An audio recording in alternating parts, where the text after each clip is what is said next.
Okay, welcome to another, Fresh Friday webinar where we're doing like informal but informative training. What's the deal? I am Lauren Schultz, your host of these weekly Friday webinars.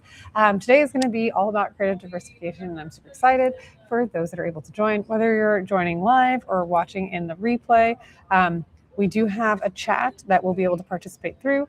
I'm using a microphone that's attached here, but I think I'm going to switch to our favorite holding microphone because it's so much more fun, and there's a better one. Hello, Irish. Welcome. Super glad that you are back.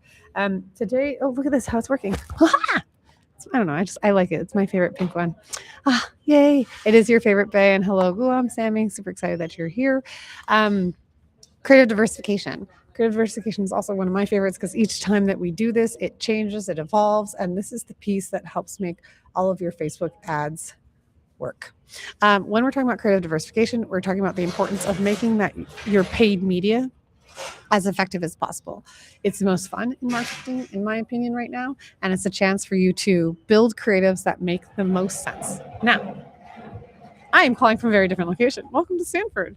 Today I'm calling from a cafe in Sanford, so please forgive me if there's any internet interruptions or random people walking by, unless they're drinking matcha latte. They don't deserve to be in the background. So it's a little bit of a different space. In Florida, it's really nice outside. I hope wherever you are that the weather is equally as beautiful. So getting into creative diversification, I'm really excited to talk today because while my team is physically in the chat and physically watching as well, and then some friends maybe watching replays or clients or anyone that's looking at this, there are updates that have been happening inside of Meta, which is now changing the way I'm looking at creative diversification. For those that don't know, the way that we've been doing creative diversification at Mongoose Media has not been using flexible formats or too much of dynamic creatives. Hello, Smear. Welcome. The flexible formats within the Meta ecosystem is when you're creating an ad and then there's a single ad and you're able to upload up to 10 different images. Now, I loved this a few months ago when we were doing AI generated content, when we were able to focus on when we were able to focus on creating multiple different images on the same ad. So I was like, okay, Meta, let me have your Andromeda. Let's test, and you guys choose whatever's the greatest ad to deliver to our intended customers. However, while it did show greater performance, and within Looker Studio, you could see which creative was working the best, it didn't do efficient performance. It wasn't optimized for the placement that we wanted to be. And I was like, damn it, we are wasting ad spend. This is inefficient completely. And I can tell you why it's inefficient. I can look at the placements on like stories and, like when you're running an ad and you see the square image with text, but it's not the full portrait mode, like you don't have your full phone showing. That's obviously an ad, so I'm obviously not going to pay attention to it. That is a waste of money. So I shifted completely away from using the flexible format ads. I wanted to have the ads that were designed for square, designed for horizontal, designed for portrait, designed for square, and designed for expanded.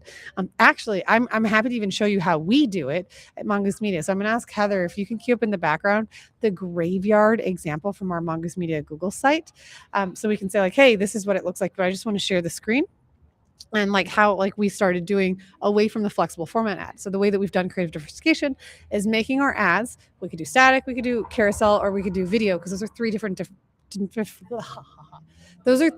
types of placements. And while the concept, when I show you with our graveyard, provides three different versions, those counted as creative diversification.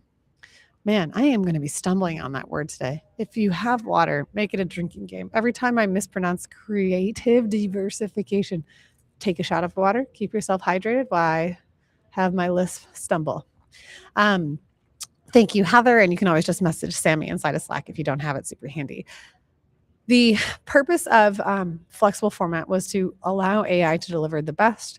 But the way that we were doing is every ad as its own individual ad, was doing it Okay, now it's just stumbling over any words. So if you have water, that's a shot. Don Draper style advertisings where you're being just hyper intentional. I believe, okay, awesome. Heather, just put that up in the presentation queue and then I can switch to the scene. So the Don Draper style, yes, hydrating webinar, Fresh Fridays. It was originally going to be like where I had like wet hair, and it was like, ideally you learn something by the time my hair dries. Now it's hydrating webinar every time that We have the mistakes, since it's live, informative but informal, and like humans make funny errors. We're gonna make that a drinking game, which is like, have your waters ready, have your shot glasses. Let's see how stay until you have to pee. Okay, I understand. Thanks, Heather, for explaining what that is. You can't back it up. What we're just learning, we use Restream. If she were to edit it, it can't show. So Heather, I guess I'll have it queued up and we'll do that. So going back into like where things have changed and what we're currently doing at Mongoose Media for creative diversification. We are using not flexible format, but each ad has its own design. I believe that personalization and relevance are the two most important words in 2026 for any of your advertising efforts. And if you're using flexible format, you're wasting impressions, because impressions that are going to land on certain pieces of your display are going to look like an ad or going to be ignored like an ad. So no, thank you. Not throwing money away for no reason whatsoever. With what just came out, why I'm so excited. And so for the team here, like, these are set up for training for you guys and girls and whatever humans you identify as. You can do flexible formatting now while adjusting for placement. So you couldn't before, like you couldn't say, hey, here's the 10 images. Now you can. And I don't know if it's in everyone's ad account. I've literally only just learned about this. But this is the most exciting thing that I think that Meta has come out with ads since they started allowing AI, flexible creativity, and generative AI with Meta AI to make additional versions. So what we can do now is, okay, I've got to share my screen because I'm going to show you the amazing stuff that the team has worked on. So let me, hold on, share my screen, window. Oh no, entire screen, Chrome tab. What's the best? Got it. Okay, I am going to share my screen. Hopefully it's showing up and I'm in the corner. Hello. So what we have here, like, this is our old way of presenting creative. Now we have an even better way. Like, shout out to Sammy on our team because I creeped it and it's freaking amazing using AI. What you've done, I won't even like give away all the details because that's what webinar is about. But this would be an example of how we present with creative diversification. Andromeda requires you to have options. I call this like the lick test. Like, you need to have options like Baskin Robbins' ice cream flavor differences. And you can have a concept. So this concept is specifically called Graveyard. You can see like concept Graveyard. It's for new maximizer. So if you've seen this ad, you know what I'm talking about. But carousel, then we have video, and then those are two different concepts. So two different placements for the same concept. You can see visually they look the same. According to Meta, those wouldn't count because if you don't have at least a 25% difference in your ads, Meta sees them as ad blurriness, right? We are not trying to have Meta think that this ad, like me in a green shirt with a pink microphone and then me in a white shirt with a yellow microphone, that doesn't have 25% difference. So Meta is going to punish you in your impression delivery. That's what creative diversification demands. If you want to not get punished impressions, you need to have at least a 25% difference. But what's really cool that people don't think about is that difference can count for the format. So that's video, carousel, or static. So in this example that I'm showing you here, the concept is the same, Graveyard, but the visual is going into different inventory. And the reason we've been doing this as, like, you can see 14 by 1440, 1440 by 1800, 1440 by 2560. These are the three different sizes. Now this goes for right column search and marketplace, in feed, stories, and reels. So we're explicitly saying where that creative goes. So I'm just going to share, I'm going to hit play, and you're going to notice that all three of these are actually different. I'm going to turn off the sound.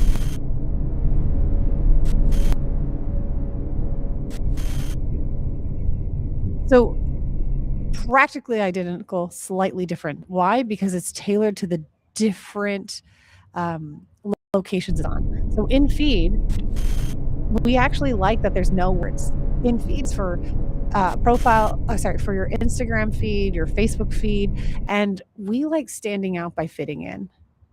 So when you're using your in-feed creative, by not having words, it has a likelihood of standing out because it's similar to what other people have been doing on their Instagram posts. So when I'm posting stuff, I am not writing for my Lauren E. Petrullo personal Instagram account. I'm not writing on it. This is to look more natural, but it's a really cool designed image. Yes, exactly, Irish, for placements. So when it's a really cool image, I'm just trying to hook your attention, right? The advertising game, all it is attention marketing. I'm renting your attention because I'm paying for it. So like I'm buying your attention, maybe, but really I'm renting your attention. So when I'm renting your attention, if I can't capture your attention to pay attention, whoa, if I can't capture your attention and get you to see what I have to sell, my ad was a waste of time and money. Therefore, we like having no words. But look at this on the 1440 by 2560. This is the portrait mode. We have to tell a story because if you're in stories and you're swiping or in your reel, there's no text. So what we have to do is have words on the actual image, like welcome to your email graveyard. This is your email list. Bring them back to life. I have to use enough storytelling with the copy relevant to that placement to be able to tell you enough information. Within feed, what we're doing is we don't have to have words that are showing up on it because I have the copy that is telling you what's it about. And to which we are using dynamic because we have a different copy for top of funnel, middle of funnel, and bottom of funnel. But then we also have right column and search marketplace, which is like formally the 1080 by 1080. This we have to have enough because it has to have a clear call to action. So someone's gonna be like, bring them back to life. What? Let me look closer at what these graves are saying. RIP Black Friday email, RIP abandoned cart, RIP newsletter, RIP welcome email. It's getting me, I'm trying to capture their attention, hook rate, so then I can hold it with value because then they can click and engage, go to the landing page, and have a better experience. The ad is we're renting their attention and earning their trust. And the trust is through the storytelling that they trust enough to get to the landing page. Okay, I'm just going to jump back into here to see if there's any questions. Okay, I've got one from Grace. Are we seeing better results from mixing formats like Reels and static or sticking to the one style per campaign?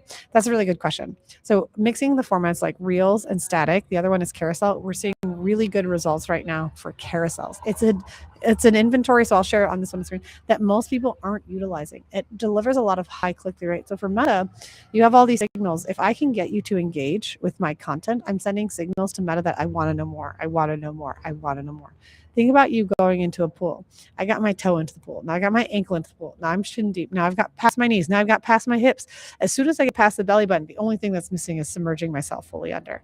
So the more signals that we can send to Meta, the more the data that they'll have to understand who is your most interested audience.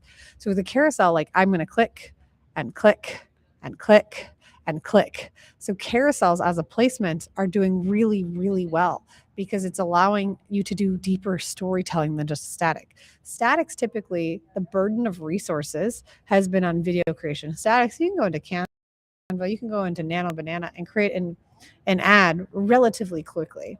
Everyone can be a graphic designer. Now, are you as amazing as a full-time graphic designer? That's, it depends on a personal decision. But with videos, people are able to make videos pretty quickly. You just point, shoot, film, and maybe you hire an editor. You're using AI editing tools. But Carousel has become the place where the resources are the hardest. So to Grace's question, I'm seeing carousels doing really well. Static in a last click environment tend to have the highest return on ad spend, but that's just because you have the last click attribution. And when you look at in your audience breakdown inside of Meta ads, you'll see that your engaged audiences will convert the highest from static because they're already so familiar. And the static is used to remind them of the offer, whereas like a carousel and a video are introducing them to the offer. And if a picture is worth 1,000 words, every picture in a carousel is worth 1,000 more, and every frame in his video is worth 1,000 more. Hopefully that makes sense how I'm describing those pieces to it. So going back into like where carousel, you can be funny. Like here lies ad budget, paid for the lead, paid for the flow, paid for the app with nothing to show. Right? If we even go to the next one, someone who's like a haunted mansion enthusiast or who likes to be punny in memory of the maybe buyer. Your hopes are high, but your costs are higher. Like that's just engaging type of content that works really well right now for us at Mongoose Media and for our clients because we are trying to earn their trust that what they're just reading is interesting enough to get to the landing page. So then the landing page, the after the click component, your ad where you've rented their attention, you've earned their trust. The ad's goal is to get them to raise their hand. is to say that is the ad successful, and then the landing page is to say is the offer successful, because the landing page for those ads goes directly to the email maximizer revenue webinar. So the landing page will tell you if it's worth the offer of an hour of your time. Up to an hour of your time is worth the investment of what you're going to learn. And then the funnel is what's going to convert. So that goes more into our CMO webinar. I believe that one's next week. Let me just double check here. Going to the upcoming webinar screen. Yeah, so inside the CMO's heads, the one, oh wait, no, these aren't the right dates. Okay, Heather, I'll let you go in and double check what those are. In the back, remember, it's informal, but ideally informative. We're humans. We're just going to upload and change that screen. But I believe next week is the inside the CMO. So we'll go into the reporting of, oh, okay. Just ask a few minutes. That's so funny. I see you, Heather. Apologies. She's got a private chat in the group with me. So we'll be going deeper into how do we track the stuff that's working. But today we're talking about creative diversification and how we run our ads. So you can see that we weren't using flexible format. We're creating ads super intentional. So that ad would be carousel ad. Then that would be graveyard dash carousel, graveyard dash video. And then if we have the static, graveyard dash static. So those count as 3 different ads in the creative diversification needs. There is no formula. There's no like, you need to have so many ads. This is the volume you need to do. I'm just checking. Oh, I've got 2% battery. Heather, I'm going to see if I can switch to my phone and keep going from there, because my laptop has 2% and the location I chose, hold on. The location that I chose has an outlet that the outlet just apparently doesn't work. Yay. So I'm going to go to Restream on my phone, see if we can keep picking it up. Or I'm going to have to switch locations and head inside where everyone that's here will get to listen. It'll be way more fun if we can do it from the phone. And I've got the mount. So hi, friends. Welcome to the fun of bearing with it. When we get the Juicy Bits version of this email, it'll be a lot easier. You'll have the most important pieces. But so going back to like why I'm so excited, you can now do flexible format and have adjustments by placement. So you can do the 1440 by 1440 or the 1440 by 2560. Let's see. I won't be able to see the chat though if I'm switching to my phone, I think. Switch to Safari. Okay, annoying. Note to self, you can't use Chrome for your phone. We've had like other stuff where it's like 1 week my microphone almost died. I love that we're constantly learning and setting up different solutions. I just apologize because where I chose was hyper intentional about the battery. Okay, allow. Oh, okay. It's gonna be my AirPods. Lauren phone. Lauren P. Guest.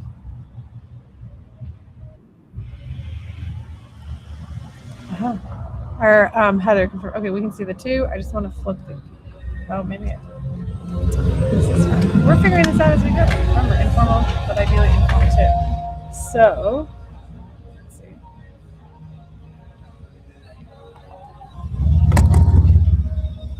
Okay, this is fun.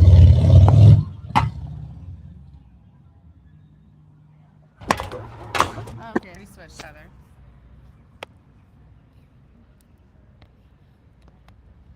Let's see, is this gonna work? I think so. Magnet. Okay. Okay, so I'm going to close out of this one, Heather, and I'm going to leave it up to you to make sure that this still works. Okay, so hopefully we are still live, and it should be doing the sound from my phone. But Heather, you're in the background, so if there's any sharing, it's going to be up to you to be sharing. So see if I can also. No? Okay, cool. Well, learning about how it works on my phone. I'm going to look on Slack really quickly, Heather. So I just need confirmation from the team that you guys are able to hear and see me now that I switched to the phone, and we can keep going from here. So fingers crossed. That's working. Just messaging Heather on Slack. confirm that the live stream is still working from the phone with Restream. I love learning and stumbling through these pieces. So thanks for everyone that's watching for the stream live or the replay. You can't really hear. It's like super far. Noted. Okay, let's see if we can switch it. I know how to switch it. I have my pink microphone. They appreciate you. So if I switch it to here.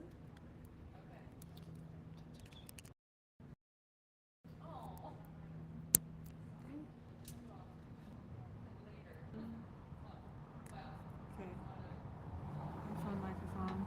Okay, that's one. Okay, are you hearing it better now, Bay?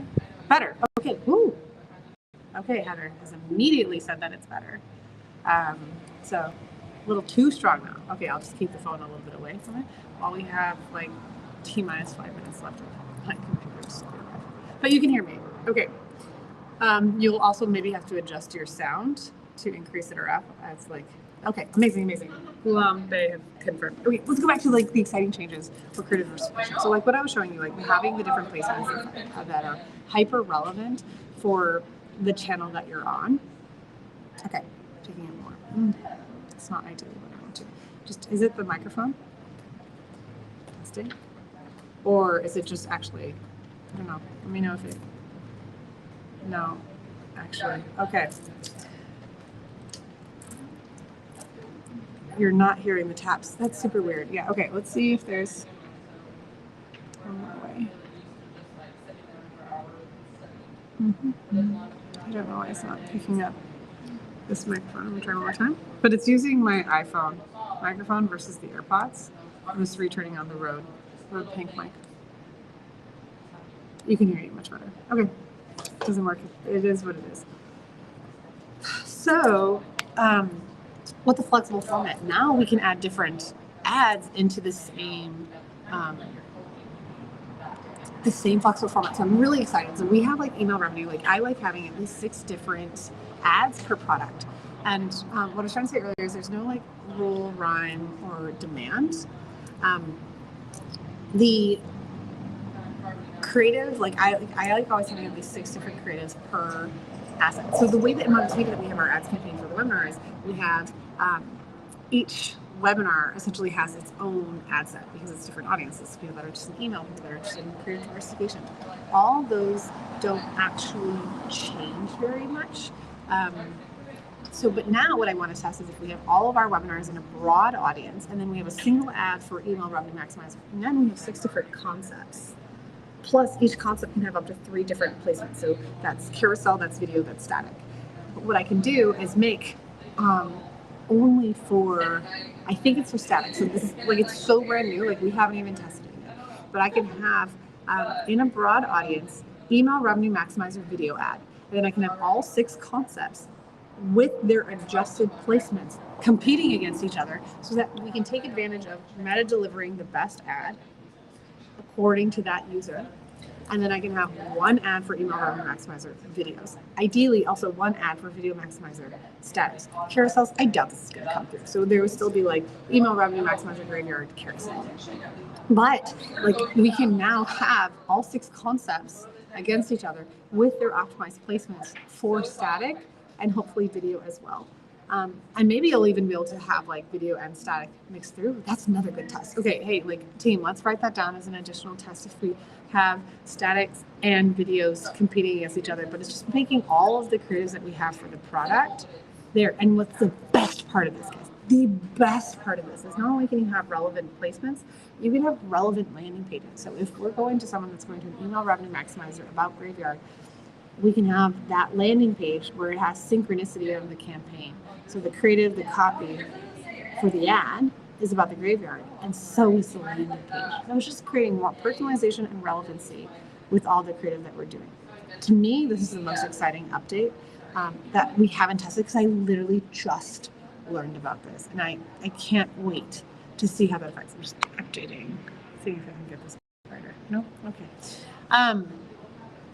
So I don't know how else to describe where my excitement is further than what we're going to be testing. But all of this is like, let's talk about creative diversification at large.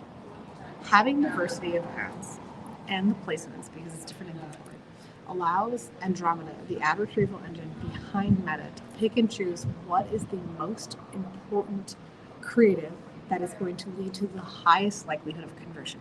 If someone tells me one more time that they're mad at Meta, F that. I'm not mad at Meta. I'm going to blame your incompetence. No longer are we going to get mad at the platform. We're going to be mad at the incompetence. We don't have a variety of different creatives, we have a variety of different angles. You're just treating Meta the way you are treating vanilla ice cream. Everyone likes vanilla ice cream, but no one's like obsessed with it. With creative diversification, we're creating not just vanilla ice cream or chocolate or mint chip. We're creating cherry Garcia, peach cobbler, moose tracks, mint moose tracks. I just learned this one yesterday. You need to have serious diversification because the way that someone buys and the why that someone buys is incredibly different. Why you decided to take your time and watch this video can be different from the other person who's here live and different from the other person who's watching the replay. We are individuals, and individuals are the ones behind credit cards. So if you're making ads and you think, oh, here's my main avatar, wealthy Wendy. She's 36, she has no kids, she spends $1,500 a month at least on her appearance with Botox and highlights and getting her hair done. Obviously, I'm not that wealthy Wendy because I don't care about those type of appearances. But that is definitely a very known avatar. But why would you limit all of your stuff to just one avatar, right? What if you have Wake Dad Daryl, who is super competitive with having the best lawn? I got that one from Scott Cunningham, so shout out to you. Or what if you have Urgent Ursula, right? Urgent Ursula is a mom of 5 kids, and she's a tiger mom, and she's like, everything is so urgent, it needs to be done right now. You have different avatars that are buying your products, and when you limit yourself to just fantasizing about one avatar, you're eliminating a large majority of your audience that don't identify as that. With creative diversification, we want to have different angles. We want to have different placements. We want to have different creatives. And like I told you earlier, the number that matters, 25%. If it's not at least 25%, Meta will ding it and say this is the same as ad blurriness. That's not what we want to do. We want to create different angles. You want to tell someone about features. Like if you're like, I don't know, Lauren, how do I make creative diversification? You start with concept. And so I'm going to walk you through a little bit of like the AI tools and workflow that you can do if you're creating this campaign from scratch. So if you're like, hey, I have a product, how do I create a wide variety of needs without breaking the bank and being overextended on the resources required? You can do this as an individual. I'm just going to tell you that while we have a team that does this, because Mongoose Media is a full service marketing agency, so we have, an extensive number of people that are creating all of this stuff. If you're like, I want to create more concepts, so you say, okay, like use your Meta AI, ChatGPT, Grok, Claude, your AI solution of choice, and you can do some prompting of like, hey, I've got this product. Let's okay. Here, so this dietary supplement. What? People use this for diet? Okay, so I get this at Sprouts in my house. It's Natural Factors PS. Phosphatidylidosis. Okay, I can't pronounce that. So we're just going to use what's in my bag because I have to replenish this because I'm not. But weird that I'm reading it's dietary supplement because for me it's a key to brain health. So I like taking one of these a day. I know. I need disclaimer. I get no money from it. It's just one of the supplements that the Sprouts people recommended. So say I'm creating an ad like this, and this is your product. You can go into your AI column of choice and say, hey, I am looking to create 6 unique concepts so that I can sell natural flavors PS tablets to people in Sprouts and increase the demand for this simple product. I want you to give me suggestions that are going to appeal to a wide variety of different individuals. I want each unique concept that you're going to present to me, again, this is my blog, to be as unique as my potential customer. I don't want ads that are going to sell to everyone. I want ads that are going to be so unique and so direct that the one person or that 1 in 1,000 of them that are seeing this are going to jump so fast to buy this that they're not even going to make Sprouts, they're going to buy direct. They want it now. So I need help creating concepts. So the end goal that I want are concepts. And then I add to my prompt like, I don't want you to give me your initial response. I call this naked AI. We never start with naked AI. Naked AI being like whatever they deliver the first time. We are going to spar back and forth with AI. So I want you, back into the prompt, I want you to spar back and forth with me and ask me one at a time so that we can develop a plan that is co-created with AI. So ask me any questions, don't make any assumptions, do not rely on memory, and double check every resource. And ask me questions, at least 6, asking them one at a time and developing as you ask questions so that we can come up with 6 unique concepts that will help drive sales, both in retail and D2C, for this brain health supplement. Before you do this, please confirm that you understand. Then you get the confirmation, and then they're going to ask you questions one at a time. And again, like it's like challenge me, don't make assumptions, push me so that we're going to co-create some ideas. So say let's just use you know, Meta AI and say or Gemini that you're using this back and forth. And then you go back and forth, and then you're going to have the end result are 6 different concepts. And so examples that we have is like dead mouse concept, graveyard concept, mad scientist concept, fly on the wall concept, and then they're described with a little bit. So you're essentially prototyping those concepts. And then once you take those concepts and you have them and they feel like are uniquely different. Like again, this is Don Draper. You're creating the Coca-Cola bear. You're creating the copper tone uh, sunburned butt where the swimsuit's being pulled by a dog. You're doing a salt company ad where it's like the girl who's raining salt with the umbrella. What is that one called? I actually think that was like Gwyneth Paltrow. I believe that was like one of her first jobs she ever did. Either way, like you're creating completely unique concepts. That's a way you win with creative diversification. So say you're in this concepting stage, then if you're using Gemini, you can say like, okay, I want you to create an image for each concept so that I can see what it's representing. And once you have those images, if you're one person, maybe you use those images and you say, I need it to be in these sizes, or you go into Canva and use Canva AI to resize it or edit it as you see fit. If you still have Gemini, you can say, turn these into a video, and you've got VEO3. And so then it will make those videos. So that's now we've just created concept and we've created images that you like. Then you can go back into now I want copy, and the copy has to be unique for each ad, right? So with the flexible format though, now that I'm thinking, because it's so brand new, I don't know if we can test unique copy for each unique ad. So then you would just be creating top of funnel, middle funnel, and bottom of funnel copy using dynamic creative for those different texts that are going to be talking about the webinar. So then the creative is only getting attention. Hold on. Sorry, we're thinking about this live. All right, I'm super excited to test this, but I'm seeing the limitations. If we go back to the individual ad, then you have copy that resonates specifically with the ad. So if it's like, here's the copy that goes to the graveyard, as you saw, like official death certificate or time of death, the second they entered your email system. Cause of death, shitty email or crappy email. So this is whatever live I Chris. You can have copy that's hyper relevant to the creative you're doing. And from what I looked at, that doesn't allow you to do it. So then you just have vanilla copy, pistachio, raspberry, mango, rainbow, blue moon, moose tracks, variety of creatives. So, oh man, it was almost the most exciting thing. But now that we're unpacking it and like talking about it through the team, it's still something definitely worth testing. And then if we're tying these different concepts, so say you're going back to the single individual, you've made the video with VEO inside of Gemini, you got the static inside of Gemini through Nano Banana, and then you can go back in and then create copy. And so then you're looking for 5 bodies, 5 headlines, fun description. There's not much to it.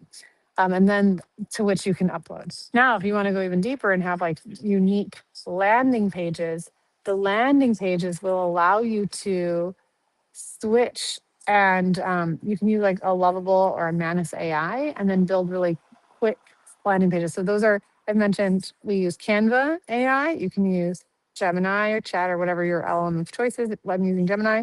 So you're using Gemini for generative copy content. And then you're also using it for Nano Banana inside of Gemini and VO inside of Gemini. And then you could be using a Lovable or a Manus AI solution to build prototype landing pages.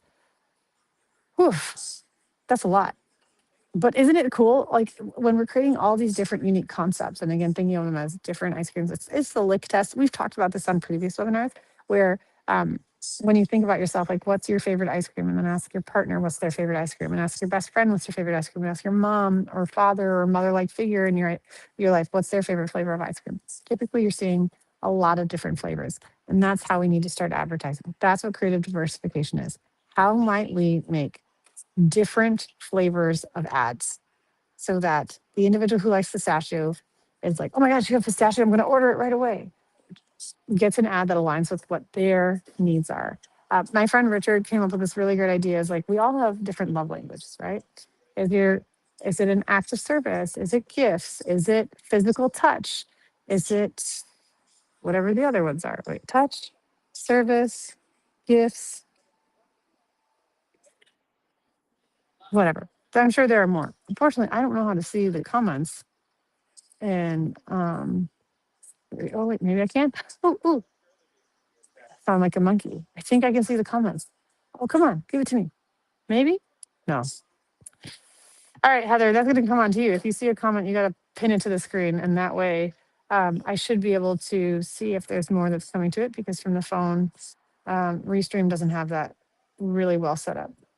We tried. Oh, well. So if you do find, or whatever that other love language is, just post on there. My friend Richard, he was saying, like, we all have also buying love languages. Some people buy because there's a discount. Some people buy because there's free shipping. Some people buy because there's a BOGO. Some people buy because it hits on the emotional thing. Some people buy because they have loyalty to a brand. Creating that variety of ads, using variety of angles, using variety of creatives, allows you to tap into a larger pool of prospective customers. That's what creative diversification is. Those are what you need to do to have success with Andromeda. And what I'm loving at Mongoose Media that we're doing right now is always having placements relevant to the size, and then testing when you have a concept that does really well. So like, let's go back to Graveyard. You saw that we had the Graveyard carousel and we had the Graveyard video. The Graveyard is one of our highest click-through rate creatives. It's getting a lot of engagement. And then it's also generating a lot of email subscriber signups for the webinar. Therefore, when one of the concepts work, we can create an iteration. So there's two types of creatives we do: net new concepts and iterations. Net new concepts are what allow us to come up with ideas like dead mouse, fly on the wall, graveyard, mad scientist. But then iterations allow us to take the existing creative, the concept that works well, and making a different iteration of it, where we're trying it for a carousel, or we're trying it for a static, or we're making it a video. That's what we like to do. So creative diversification means it can be a combination of net new concepts and iterations. Ideally, you're making an iteration after proving that the concept work. If you don't prove that the concepts work, you can still test. The game of the game is advertising, ladies and gentlemen. It is not advertising. Whoever created advertising, I'm going to replace that word, and I want advertising to be the one that we all live by, because everything that we do is always be testing. So you can be testing the concept of Graveyard in carousel, in static, and in video form. And it's still testing. What I like, though, is testing different concepts and then making iterations when one works by doing a different placement. Because once you find out something works, it's how do we make it work even harder? And if you're using a different inventory style like carousel, there's more available inventory, higher sentiment, and it counts within Meta's ecosystem, at least for right now, as ways to meet creative diversification. So I hope this gives you a smaller update. I would love to follow up with, and maybe Heather, when we make the juicy bits, let's do some screen sharing. Like, let me go into the ad account and maybe if it's helpful, I need to know from, if you're watching live or if you're watching the replay, while this is training, would it be helpful if I just open up our ad account and I go inside of Mongoose Media? I'm like, hey, let's create a new one. I feel like in the next creative diversification, maybe like Sammy Bay, just for our team, let's have some new ads, and I'll launch them and I'll show you how you set up creative diversification. I'll show you what our existing creative diversification looks like. We can open up one of the campaigns so we can have a little bit more structure and say, like, here's behind the scenes of how we're currently, like, I want to walk the talk. Like, I want to show you proof of this is what we're doing. I mean, you can always go to the Facebook ads library and type in Mongoose Media, and you'll be able to see the creative diversification that we're running. You can do that with any brand, either it's a competitor or what your own is, if you want to see the diversity of creatives. But I think it would be cool to show, like, hey, here's like new creative that we want to test in the creative diversification, and then we can show the numbers. Like, I'm happy to show the numbers between the Graveyard, so you can see iteration and net new concept. If that's helpful, just give a thumbs up or like leave a comment, and then we'll come back and look at this. The other thing that I think would be worth exploring is, again, like how I saw that we can do it, showing and walking through the new updates, because I mean, this flexible format where you can do the placements, me describing it it's doing half as well. So what we like to do is, or what we're trying to do is after we do these live, then creating a juicy bits where it's extrapolating the core concepts. And since this is so informal, using another AI tool, Hey Jen, and then creating the juicy bits with my AI digital twin. And it can explain to you without the interruptions and the distractions of like, oh, hey, there's 3 people that are on the bike that just went by, and as distracting as that can be. So if you are watching live or watching it, you get to participate in the conversation. You get to leave your comments to get live feedback. And then if you're watching the replay, because it's a time that works best for you, amazing, you get to see the human side of it. And then if you're busy and want to like have a collapsed version, the more organized version, because it's not a training for the team, it's a recap of the core contents, you'll be able to watch what we call the juicy bits. And I think Heather, Sammy, and team for juicy bits, let's make sure we get some screen shares. And then for future live ones, we can plan some screen shares and just make it more valuable. So for those that have the chance to join us, watching live, watching the replay, definitely please let us know how we can make these better. I'm jumping in, I can see Grace is like, how often we refresh creative before performance drop? That's a really good question. I actually don't like turning off creative. I want Meta to turn off the creative. So refreshing creative before performance drops, it's not a proactive approach. You're just always cycling it in. So I said I like having 6 different ads per product. I also like, depending on how much you're spending per week, some of the creative demands of Andromeda are asking you to do 20 to 30 different creatives per month. So it's not a how long before performance drops. It's just how much resources do you have available for performance opportunities? Because there's no guarantee if a creative is going to work or not. But there is a guarantee that if you don't at least invest in having a variety of creatives, you're leaving money on the table. We never know which one's going to work, but the more you cycle in, there is a time too, though, like you may like, you're like, oh, should I cycle more in?